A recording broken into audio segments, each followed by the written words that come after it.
kaitannya dengan tindak pidana pencucian uang itu berhasil memenuhi unsur-unsurnya atau telah terpenuhi unsur-unsurnya. Nah, itu bermula dari adanya sesuatu keuangan ya yang mencurigakan.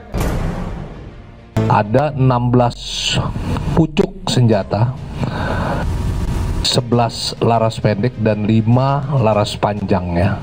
Jadi saya ulangi, ada senjata yang rakitan dan ada yang senjata yang pabrik ya. Kemudian selain 16 pucuk senjata juga ada magazen ya, beberapa magazen dan amunisinya ya, amunisinya. Tahun 2002 itu Pak Kapolri, Pak Dai Bakhtiar, itu sudah melabeli Zaitun ini sebagai kelompok sesat dan teroris ekstremisme. Direktur Reserse Kriminal Umum Polda Metro Jaya, Komisaris Besar Hengki Haryadi mengatakan, jaringan peredaran senjata api ilegal yang terbongkar melibatkan 3 anggota Polri. Hengki mengungkap, mereka mengaku sebagai anggota TNI AD dan Kementerian Pertahanan. Hengki mengatakan Polda Metro Jaya juga berkoordinasi dengan Densus 88. Pada 2 hari lalu, pihaknya kembali membongkar peredaran senjata api ilegal. Hengki menjelaskan ada beberapa tersangka yang ditangkap, termasuk 3 orang polisi. Selain itu ada 18 pucuk senjata api modifikasi yang disita. Ketiga anggota yang ditangkap adalah anggota Krimum Polda Metro Jaya Reynaldi Prakoso, Kanit Reskrim Polsek Bekasi Utara Ibtu Muhammad Yudi Saputra, dan Renmin Samapta Polresta Cirebon Kabupaten Bribka Syarif Muhsin. Saya waktu itu mengatakan bahwa Densus 88 bergandengan dengan Kriminal Umum Polda Metro Jaya karena diduga senjata yang dimiliki oleh DE ini pasti akan melibatkan banyak pihak. Nah, kemudian dilakukanlah pengembangan pemeriksaan terhadap DE dari mana dia mendapatkan berbagai amunisi dan senjata itu. Sehingga kemudian ditemukan titik simpul yang paling utama bahwa ternyata mereka ini sudah terbiasa mendapatkan senjata-senjata pabrikan maupun rakitan ini lewat e-commerce. Nah, setelah ditelusuri ternyata pabriknya itu, sumbernya itu ada di Semarang ternyata.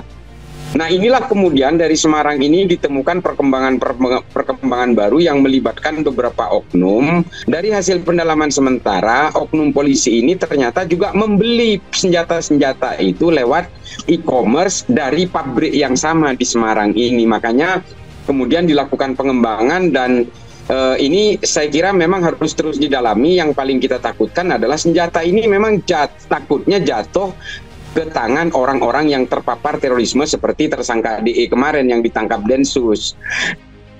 Di sisi lain, Ditipideksus Bareskrim Polri akan segera melakukan penyitaan aset pimpinan Pondok Pesantren Al Zaitun, Indramayu, Panji Gumilang. Direktur Ditipideksus Brigadir Jenderal Wisnu Hermawan Februanto menyatakan, proses penyitaan sedang dalam proses. Penyidik Ditipideksus sebelumnya telah menaikkan kasus tindak pidana pencucian uang yang dilakukan oleh Panji ke tahap penyidikan pada Rabu, tanggal 16 Agustus tahun 2023. Panji dijerat kasus pencucian uang karena diduga kuat melakukan penggelapan dana dan juga mencari dana dengan cara melawan hukum. Beberapa pekan lalu, Panji Gumilang juga sempat diberitakan terdapat bunker senjata di Ponpes Al Zaitun. Ya, jadi dalam gelar perkara hadir beberapa ahli. Ada ahli TPPU, ada ahli pidana, dan ada ahli yayasan. Nah, di dalam gelar tadi itu, masing-masing ahli itu menyampaikan pandangan dan pendapatnya. Nah, dalam konteks tindak pidana pencucian uang, tentunya yang utama adalah mencari predikat crime-nya, pidana asalnya. Dalam pidana asalnya ini tadi, yang ditemukan ada 3 jenis tindak pidana, yaitu tindak pidana yayasan, kemudian tindak pidana penggelapan, kemudian tindak pidana korupsi. Nah, ini adalah predikat kerennya. Dalam konteks tindak pidana yayasan, ada unsur pelanggaran pengelolaan kekayaan yayasan, ya, yang kemudian itu memenuhi unsur tindak pidana yayasan.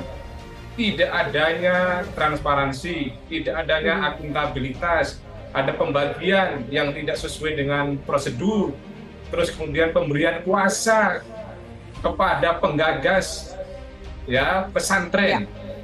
Nah, ini adalah kaitannya dengan tindak pidana yayasan. Nah, pada sisi yang lain, dalam konteks penggelapan itu ada unsur-unsur bahwa adanya satu perbuatan-perbuatan yang kemudian menggelapkan atau kemudian menguasai untuk kepentingan pribadinya, barang itu adalah milik orang lain sebagian atau kemudian seluruhnya. Sedangkan dalam konteks tindak pidana korupsi itu katanya dengan penggunaan dana BOS, di mana ada uang negara, ada keuangan daerah yang dikelola tidak sebagaimana mestinya. Itulah yang kaitannya dengan tindak pidana asalnya. Nah, pada tahap berikutnya adalah mekanisme untuk menentukan kualifikasi tindak pidana pencucian uang.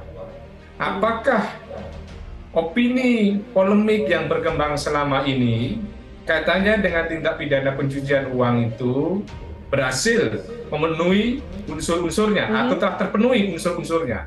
Nah, itu bermula dari adanya sesuatu keuangan, ya, yang mencurigakan melihat dari profiling yang bersangkutan, penghasilan yang bersangkutan, tetapi kemudian ada rekening yang ratusan atas nama pribadi atau kemudian atas nama yayasan. Inilah yang kemudian mengindikasikan adanya sesuatu yang mencurigakan.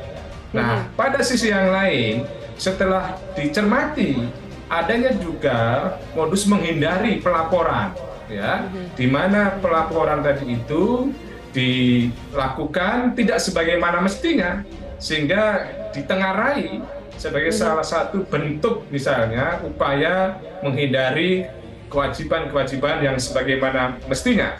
Demikian pula ada tindakan mengaburkan, ya, menyamarkan atau kemudian menyembunyikan. Inilah beberapa kualifikasi dari perbuatan-perbuatan tindak pidana pencucian uang. Dengan demikian, mengingat tindak pidana asalnya juga sudah terpenuhi, terus kemudian adanya tindak pidana pencucian uang tadi, maka dalam proses penyelidikan tadi itu, berdasarkan interview, berdasarkan, ya, keterangan para ahli tadi itu, maka ditingkatkan pada tahap penyidikan. Jadi ini masih meningkat pada tahap penyidikan.